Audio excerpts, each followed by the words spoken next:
சாய்ராம். என் அன்பு செல்லமே, என்னுடைய அழகான தங்கமே, உன்னுடைய மனசுல தோன்ற ஒரு விஷயம் என்ன அப்படின்னு பார்த்தா, நான் நல்லவதான், ஆனா என்னை எல்லாரும் தப்பா பேசுறாங்க. நான் நல்ல விஷயத்தான் செய்யறேன், ஆனா எல்லாரும் என்ன விமர்சனம் பண்றாங்க. நான் சில பேருக்கு நல்லது பண்ணணும்னு நினைக்கிறேன், ஆனாலும் நல்லது பண்ண போனாலும் இவ என்ன எண்ணத்தோட வந்தான்னு தெரியலையே, நம்ம கிட்ட இருந்து காசு பறிக்கதான் வந்துட்டாளான்னு நினைக்கிறாங்க. நானும் எந்த இடத்துக்கு போனாலும் யார்கிட்ட காசை கூட எதிர்பார்க்க மாட்டேன். ஏன் வீட்டுல சம்பாதிக்கிறவங்ககிட்ட கூட நான் காசை எதிர்பார்த்து பேசினது கிடையாது. யாரா இருந்தாலும் என்னை பார்த்து என்னுடைய நிலைமைய புரிஞ்சுக்கிட்டு, இவட்டையா இவட்ட பேசாதீங்க, இவ காசுக்காக தான் வந்திருக்கா, இவருடைய சூழ்நிலை மோசமா இருக்கு, அதனாலதான் வந்திருக்கா அப்படிங்கிறத உனக்கு நேருக்கு நேராகவே சொல்ல ஆரம்பிச்சுட்டாங்க. இதெல்லாம் பார்க்கும்போது உனக்கு மனசு ரொம்ப பயமாயிடுச்சு. நம்ம நல்லாதான் இருக்கோம், நல்லாதான் பேசுறோம், ஆனா நம்மளுடைய நிலைமைய வச்சு நம்மள இவ்வளவு குறைவா பேசுறாங்களே அப்படின்னு சொல்லிட்டு கொஞ்ச நேரம் நீ எல்லாத்தையும் கொஞ்சம் ஒதுங்கி இருந்த, சேர்ந்திருந்த. அதுக்கப்புறம் இதெல்லாம் பேசுறாங்கன்னு ஒதுங்க ஆரம்பிச்சுட்டேன். அதாவது உன்னுடைய உடல், உன்னுடைய நகை, உன்னுடைய உடைகள் இதெல்லாம் பார்த்து உன்னை கணிக்க ஆரம்பிச்சுட்டாங்க. நம்ம கிட்ட ஒண்ணும் இல்லை அப்படிங்கறத தெரிஞ்சுக்க ஆரம்பிச்சுட்டாங்க. அப்படின்னு நீ என்ன பண்ண, எல்லா உறவுகள்ட்ட இருந்தும் எல்லா நண்பர்கள்ட்ட இருந்தும் கொஞ்சம் ஒதுங்கி நிக்க ஆரம்பிச்ச.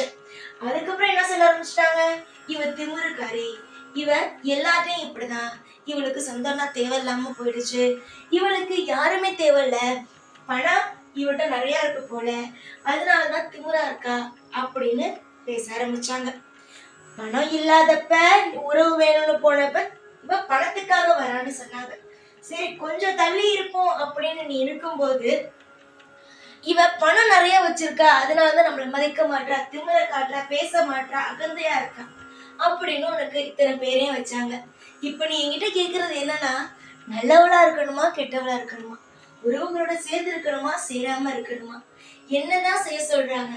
என்னை பத்தி நிறைய விமர்சனங்களையும் நிறைய கருத்துக்களையும் அடுக்கிக்கிட்டே இருக்காங்களே, இதுக்கெல்லாம் நான் என்ன செய்யணும், இதுக்கெல்லாம் நான் என்னதான் பதில் சொல்ல போறேன்.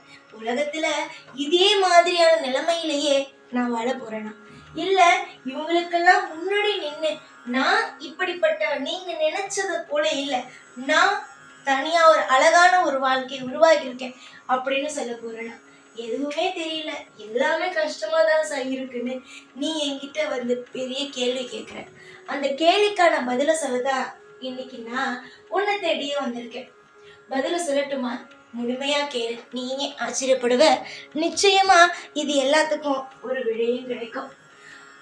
ஒரு மரம் வெட்டுற ஒரு ஆள் என்ன பண்ணா, டெய்லியும் மரத்தை காலையில வர்றது, மதியானம் சாயங்காலம் மரத்தை விட்டு வீட்டுக்கு எடுத்துட்டு போறது, விற்கிறது, இப்படியே பண்ணிட்டு இருந்தான்.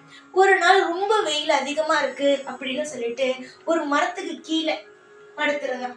ரொம்ப வெயிலா இருக்கே, சரி நம்ம வந்து மரத்துக்கு கீழே படுத்து கொஞ்ச நேரம் வந்துட்டு இலைப்பாரிட்டு போவோம் அப்படின்னு சொல்லிட்டு அந்த பக்கத்துல இருந்து ஒருத்தவங்க வந்து போனான்.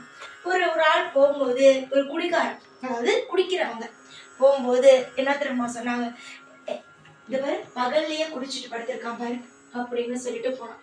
அடுத்தது திருடன் வந்தான். திருடன் வந்து, நேற்று இரவு நல்ல வேட்டை போல இருக்கு, அதனாலதான் வந்து இன்னைக்கு பகல்ல வந்து இப்படி வசதியா தூங்குறான் அப்படின்ட்டு போனான். இன்னொரு ஆள் என்ன சொன்னா, இந்த மாதிரிலாம் ஆள் இருந்தா, இப்படி எல்லாம் படுத்து கிடந்தா நாடு எப்படி உருப்படும், அந்த குடும்பம் எப்படி உருப்படும் அப்படின்னு கேட்டான். இன்னொரு ஆளு வந்து ஒரு வயசானவர், இந்த மாதிரிலாம் ஆளுங்க இருக்கிறதுனாலதான் கெட்ட பேர், எல்லாருக்கும் ஆம்பளைங்களுக்கு கெட்ட பேரு, இப்படி இருந்தாதான் குடும்பத்துல வந்து எந்த ஒரு நல்லதும் நடக்க மாட்டேங்குது அப்படின்ட்டு பேச போனாங்க. இப்ப அவன் எதுக்கு படுத்திருக்கான், இலைப்பாரு, வெயில் அதிகமா இருக்கேன். ஆனா போற போக்குல ஆளுக்கு ஒவ்வொன்னு பேசுறாங்க. வந்து கெட்ட பழக்கத்துல உள்ளவன், பொறுப்பு இல்லாதவன், அவனை பத்தி எதுவுமே தெரியாது. அவன் ஏன் படுத்திருக்கான், எதுக்காக படுத்திருக்கான், ஒன்னு உடம்பு சரியாம படுத்திருக்கான்னா எதுவுமே தெரியாது. ஆனா அந்த ஒரு நிமிஷம், அந்த கிராஸ் பண்ற ஒரு நிமிஷம் அவங்களுடைய கருத்துக்களை சொல்லிட்டு போறாங்க. இதே மாதிரிதான் உன்னோட வாழ்க்கையும். நீ சாதாரணமா இருக்க, ஆனா உன்னை தாண்டி போகும்போதெல்லாம் ஒவ்வொரு கருத்தை சொல்லிட்டு போறாங்க. அப்படி சொல்லிட்டு போறவங்கன்னா நீ காதுல வாங்கணுமா? உன்னுடைய வேலை என்ன? இந்த நிமிஷம் நீ இப்படி இருக்க அப்படின்னா இப்படி எழுதிட மாட்டேன், எந்திரிப்ப, எந்திரிச்சு அடுத்த வேலைக்கும் போவ.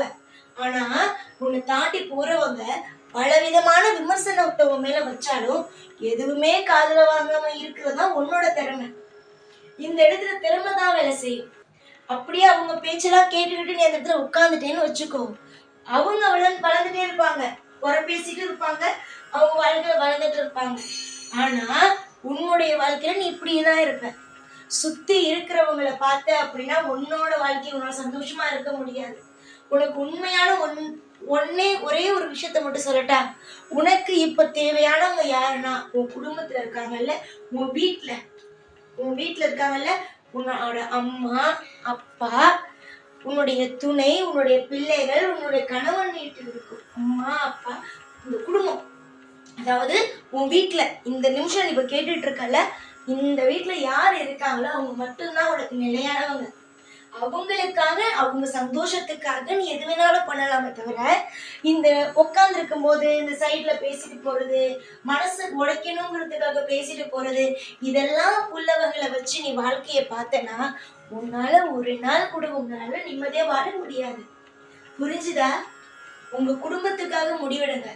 உங்க குடும்பத்துல இருக்கிறவங்களுக்கு பாருங்க, அவங்களுக்கு என்ன பிடிக்குங்கிறத பாருங்க, அவங்களுடைய வாழ்க்கையில அவங்க என்ன செய்ய போறாங்க, அதுக்கான முயற்சி நம்மளுடைய பங்குல இருந்து என்ன கொடுப்போங்கிறத பாருங்க. உன்கிட்ட காசு பணம் இல்ல, நீ தனிமையா இருக்கிற உன் குடும்பத்தை தான் பாதிக்கும். அதனால அவங்களுக்கு என்ன பிரச்சனை? அவங்க வெறும் பொழுதுபோக்குக்காக சில விஷயம் பேசுறாங்க. ஒண்ணு சுத்தி இருக்கிறவங்க அவங்க எல்லாம் நிலையானவங்க கிடையாது. அதனால நான் இப்படி இருக்கும் போது பேசுனாங்க, அவங்க வீட்டுல எனக்கு பணம் நகை இல்லை, ஆனா நான் உறவுகள் வேணும்னு போனேன், அப்பயே நான் தப்பா தான் பேசுறாங்க. அதே நேரம் என்னை எப்போதுமே தவறாகவே, எந்த மாதிரியான வாழ்க்கையை வாழ்ந்தாலும் தவறாகவே பேசுறாங்க அப்படின்னு நீ நினைச்சிட்டே உட்கார்ந்தா உன் வாழ்க்கையில உன்னால எந்த நிமிஷமும் எந்த பொழுதும் உன்னால நிம்மதியா இருக்க முடியாது. நிம்மதிங்கிறது உன்னுடைய மனசுல இருந்து வரும். புரிஞ்சுதா? அது வேற எங்க தேடினாலும் கிடைக்காது. உன் குடும்பத்துலதான் இருக்கு அந்த நிம்மதி. இதை நீ தான் பார்க்கணும். இந்த நிமிஷம் நான் சொல்றேன், உன் சொந்தக்காரங்க திட்டுறாங்களா, விமர்சனம் செய்யறாங்களா, உன்கிட்ட பணம் இருக்குன்னு பேசுறாங்களா, இல்லைன்னு பேசுறாங்களா, அதிகமா பணம் வச்சிருக்காங்க திமிருன்னு பேசுறாங்களா, எதா இருந்தாலும் பேசட்டும், பேச மட்டும்தான் முடியும். உன்னுடைய வாழ்க்கையை நீ தான் வாழ போற. நீ உன்னுடைய உழைப்புல இருந்து அந்த பணத்துல இருந்து சாப்பிட்டவங்கள இன்னைக்கு தூக்கி போட்டுட்டு போனாங்க. பேசுறவங்கள நினைக்காத. அது மாதிரி உன் வாழ்க்கையில இருந்து தூக்கி போட்டுட்டு போனவங்கள நினைச்சு நீ வருத்தப்படாத. எல்லாம் ஒரு நாள் மாறும். காலம் முழுக்க உன்னோட வாழ்க்கையில இன்பம் அப்படிங்கிறது ஒரு நிலையா நிற்கும். அப்போதான் இந்த சாய் சொல்றத புரிஞ்சுக்குவ. இந்த நிமிஷம் என்கிட்ட கேள்வி கேட்டல ரொம்ப நாளா, அதுக்கான பதில நான் சொல்லிட்டேன். இந்த பதில நீ மனசுல வச்சுக்கிட்டு உன் வாழ்க்கைய பாரு. இப்போ நான் சொன்ன விஷயத்த வச்சு உன் வாழ்க்கையில நடக்கிறேன்னு வச்சுக்கோ. இதை பார்த்துட்டும் உன்னை சுத்தி இருக்கிறவங்க திமிரானவ, அகந்தையானவ, இவளுக்கு எதுவுமே வந்துட்டு புரியாது, இவளுடைய அகந்த திமிர் எல்லாமே ரொம்ப அதிகமாச்சு, இவகிட்ட பேசக்கூடாது, ஒதுக்க வேண்டும்னு சொல்லி பேசினா கூட பயப்படாது. யாரும் இல்லாமதான் இந்த உலகத்துல வாழ்ந்துட்டு இருக்க இப்போ வரைக்கும். புரியுதா? உன் குடும்பம் தான் அனைத்துன்னு வாழ்ந்துட்டு இருக்க. உன் குடும்பத்துல இருக்கவங்க எல்லாருமே நீண்ட ஆயுளோட சிக்கு பின்னி இல்லாம சந்தோஷமா வாழ்வாங்க. அதை நீ பாப்ப. புரிஞ்சுதா? உன் குடும்பம் தலைக்கும். புரிஞ்சுதாமா? நல்லது நடக்கட்டும். கவலை எதுக்கு வச்சுக்கிட்டு, எதுக்கு கஷ்டப்பட்டுட்டு? எல்லாமே திருப்தி ஆகும். நல்லதே செய்வேன் எப்பொழுதும். கவலை வேண்டாம். ஓம் சாய்ராம்.